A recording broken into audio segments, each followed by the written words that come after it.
Several convicted criminals went before a parole board this morning, including Nicholas Gianquitti, the former police officer convicted of killing his neighbor, a Cranston firefighter who had just been promoted. Now, we've been tracking this case since 2008 when those fatal shots rang out during the victim's son's 9th birthday party.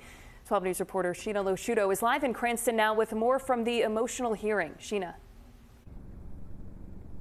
The victim in that case is James Pagano, or Jim as people called him. He was known as a Cranston firefighter, a loving husband, and a father. And today his family was asking the parole board to keep his killer behind bars.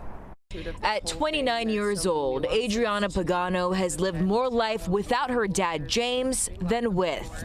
He was killed in 2008 when she was 12. It was her brother's 9th birthday party. Nicholas Gianquitti wasn't the only one who was given a life sentence that day, but unjustly, somehow, he's the only one given the opportunity of parole.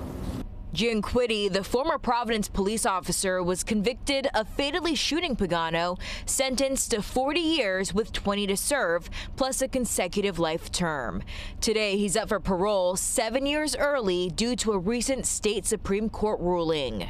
I simply cannot imagine a world where he is allowed to roam free where my children live and will consequently do so in fear. James Pagano's family is proud to remember him as a lieutenant with the Cranston Fire Department, hopeful the parole board heard their pleas for a sense of peace. He was just loved by so many people in the community, his family, as well as all of his friends from Garden City. They still are all very close together, and they honor Jim in their own ways too.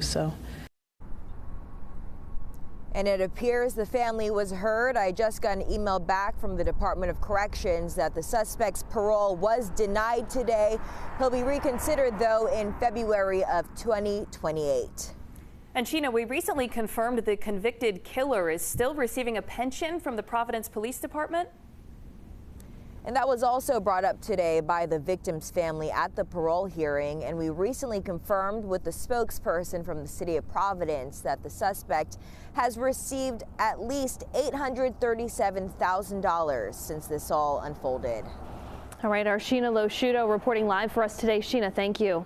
Another case being heard today is James Stevens. He's serving time for manslaughter, convicted of fatally stabbing 24-year-old Jasper Williams in 2016 in East Providence. Williams was a URI student at the time. His mother now lives out of state but flew back to speak before the board today.